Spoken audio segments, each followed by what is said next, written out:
हाँ तो मेरे प्यारे भाइयों बहनों, क्या हाल चाल, सब बढ़िया। आई होप मेरे सारे भाई बहन बढ़िया ही होंगे।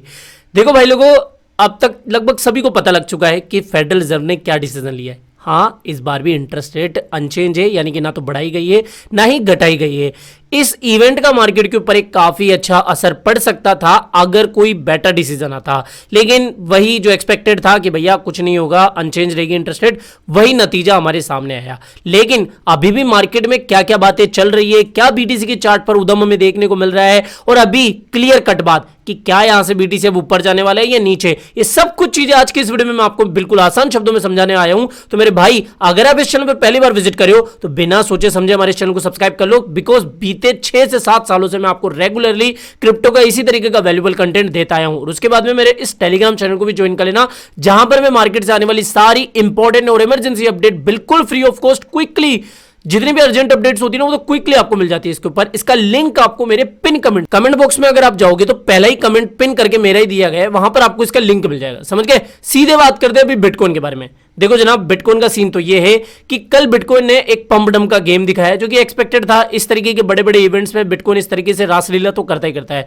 तो भैया बिटकॉइन ने 16,000 या लगभग आप कह सकते हो कि 15,700 के आसपास से विक बनाने के बाद में एक रिकवर ली, और इसके बाद में भी फॉलिंग वेज के अंदर चल रहा है। सीधी बात, नो बकवास, कि भैया बिटकॉइन अभी भी मुझे कहीं ना कहीं स्ट्रॉन्ग दिख रहा है। अगर हम इस फॉलिंग वेज का ब्रेकआउट करके रिटेस्ट कर लेते हैं तो इजीली बिटकॉइन वापस से 1,20,000 से 21,000 तक जा सकता है। ये शॉर्ट टर्म की बात रही बात लॉन्ग टर्म की, तो मेरे भाई देखो, अगस्त और सितंबर में, फिर से कह रहा हूं, अगस्त और सितंबर तक बिटकॉइन थोड़ा सा रेंगेगा या फिर थोड़ा थोड़ा आपको साइडवेज करता हुआ देखने को मिलेगा, या फिर कहीं ना कहीं डंप होता हुआ दिखेगा। लेकिन इस सितंबर से पहले कोई नया एटीएच मेरे अकॉर्डिंग नहीं बनने वाला है। ठीक है, तो थोड़ा सा साइडवेज ही एक्सपेक्ट करना। यहां पर जो एफओएमसी की मीटिंग थी उसमें क्लियर कट बात निकल के आ गई कि साहब इंटरेस्ट रेट अनचेंज रहेगी, यानी कि जितनी चल रही है 4.25 से लेकर 4.5% के आसपास वही रहेगी। लेकिन इंटरेस्ट रेट के डिसीजन के बाद में जो सबसे इंपॉर्टेंट बात थी वो थी कि भैया पोवेल साहब क्या कहेंगे, क्या इन्होंने कुछ पॉजिटिव बात कही? तो बिल्कुल आसान शब्दों में समझाऊं, देखो, प्रेसिडेंट ट्रंप ने कहीं ना कहीं पहले तो ये कहा कि उन्होंने सुना है कि भाई साहब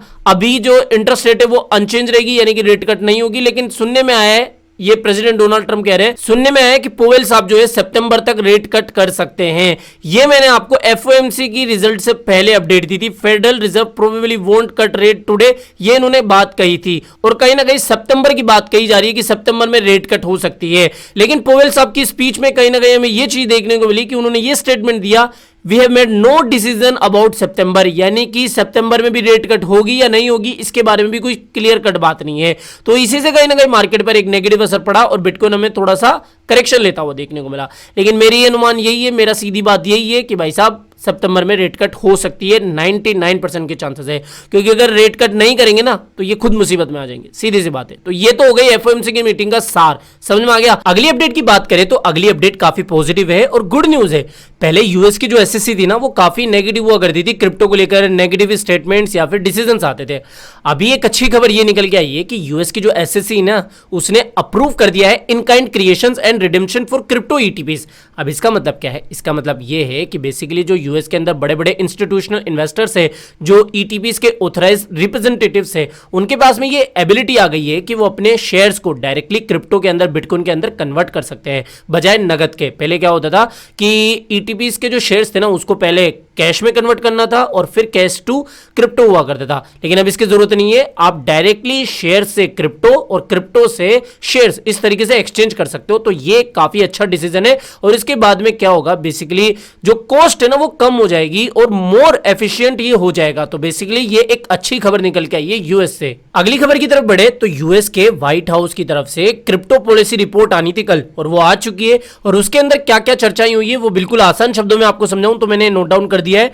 बेसिकली इसके अंदर कल जो 30 जुलाई को रिपोर्ट निकल के आई थी उसके अंदर एक तो रेगुलेटरी क्लियरिटी मिली कि भाई साहब एसएससी और जो सीएफटीसी है उनकी तरफ से क्या क्या चीजें हैं। तो बेसिकली एक तो रेगुलेटरी क्लियरिटी के ऊपर बात हुई, इसके अलावा स्टेबल कॉइन रेगुलेशन उसके ऊपर बात हुई थी, इसके अलावा डीफाई और स्पॉट मार्केट के ऊपर बात हुई, और सबसे मेन जो बात थी ना वो थी बिटकॉइन रिजर्व को लेकर। सभी लोग एक्साइटेड थे इस रिपोर्ट को लेकर कि भैया बिटकॉइन रिजर्व की बात होगी, लेकिन फिलहाल स्ट्रेटेजिक बिटकॉइन रिजर्व के बारे में कोई नई डिटेल सामने नहीं आई है, लेकिन एक ऑफिशियल ने ये कहा है कि इसका जो इंफ्रास्ट्रक्चर है ना उसके ऊपर काम चल रहा है। तो बेसिकली ये एक काम की खबर थी कि भैया ऐसा भी नहीं है कि स्ट्रेटेजिक बिटकॉइन रिजर्व की बिल्कुल ही बात नहीं चल रही है।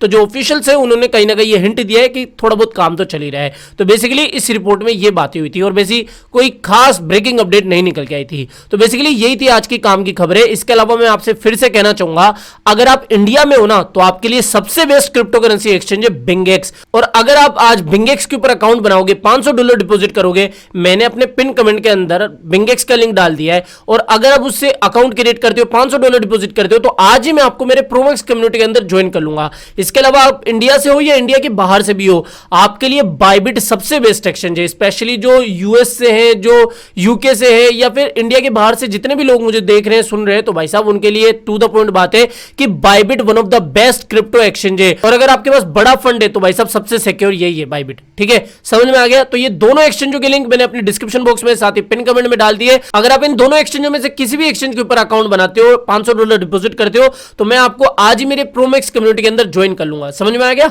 तो आज के लिए इतना ही। आई होप ये आज के वीडियो आपको पसंद आया होगा। तो वीडियो पसंद आया हो तो डेफिनेटली वीडियो को लाइक करना है, चैनल आप ही के काम का तो चैनल को भी सब्सक्राइब करके रख लेना है। मिलते हैं जल्दी नई अपडेट के साथ। टिल देन जय हिंद, जय भारत।